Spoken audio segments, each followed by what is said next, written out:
Hello friends, welcome to Kavi foods. இன்றைக்கி ராகி ஊத்தாப்பம் எப்படி செய்யலான்னு பார்க்கலாம் வாங்க ஃப்ரெண்ட்ஸ். ஊத்தாப்பம் செய்கிறதுக்கு ஃபஸ்ட்டு ஒரு பவுலில் நான் 1/2 கப் ராகி மாவு எடுத்துருக்கிறேன். இது கடையில் வாங்கின மாவு தான். இதை சேர்த்துடலாம். இது கூட 1/4 கப் வெள்ளை ரவை, 1/4 கப் அரிசி மாவு சேர்த்துக்கலாம்.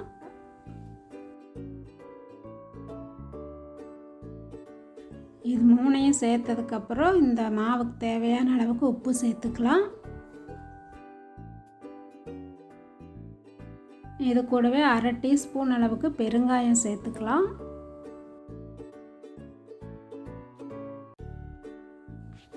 பெருங்காயம் சேர்த்ததுக்கப்புறம் இதில் 1 டீஸ்பூன் அளவுக்கு ஜீரகம் சேர்த்துக்கலாம். ஜீரகம் சேர்க்கும்போது கொஞ்சம் வாசமாக இருக்குது, அதுக்காக. இனி இதில் காய்கள்லாம் சேர்த்துக்கலாம். ஒரு பெரிய வெங்காயம் நறுக்கி வச்சுருக்கிறேன், இதை சேர்த்துக்கலாம்.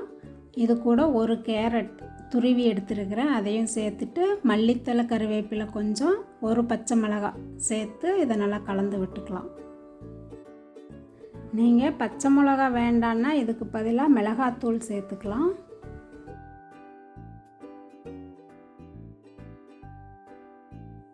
இதை நல்லா மிக்ஸ் பண்ணி விட்டதுக்கப்புறம் இதுக்கு தேவையான அளவுக்கு தண்ணி சேர்த்துக்கலாம். கொஞ்சம் தண்ணியாகவே கரைச்சிக்கலாம். ரவை கொஞ்சம் நேரம் ஊறணும், ஒரு 10 நிமிஷம். அதனால் தண்ணியாக கரைச்சாலே சரியாக இருக்கும். இப்போ இதை நல்லா கலந்து வச்சிடலாம். உங்களுக்கு இட்லி மாவு இல்லைங்கிற டைமில் இந்த மாதிரி உடனடியாக மாவை கரைச்சி வச்சு செஞ்சுக்கலாம். ஹெல்த்தியானதும் கூட. இப்போ நல்லா கரைச்சாச்சு. இன்னும் கூட கொஞ்சம் தண்ணி சேர்த்து ஒரு 10 நிமிஷம் அந்த ரவை ஊறுறதுக்காக வச்சிடலாம். அதுக்கப்புறம் நம்ம ஊத்தாப்பமாக செஞ்சுக்கலாம்.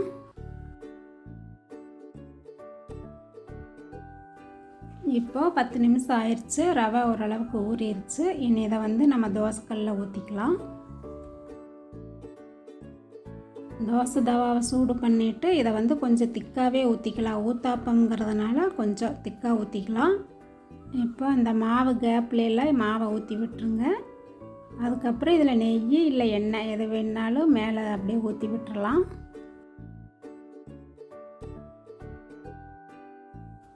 இதில் காய்கள்லாம் சேர்க்காதனால நம்மளுக்கு உடம்புக்கும் ஹெல்த்தியாக இருக்கும்.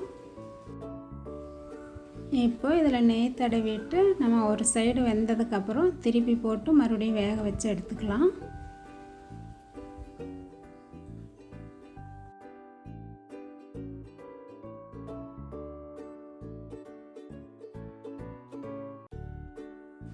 இப்போ இன்னொரு சைடும் வெந்துருச்சு. இனி இதை எடுத்துக்கலாம்.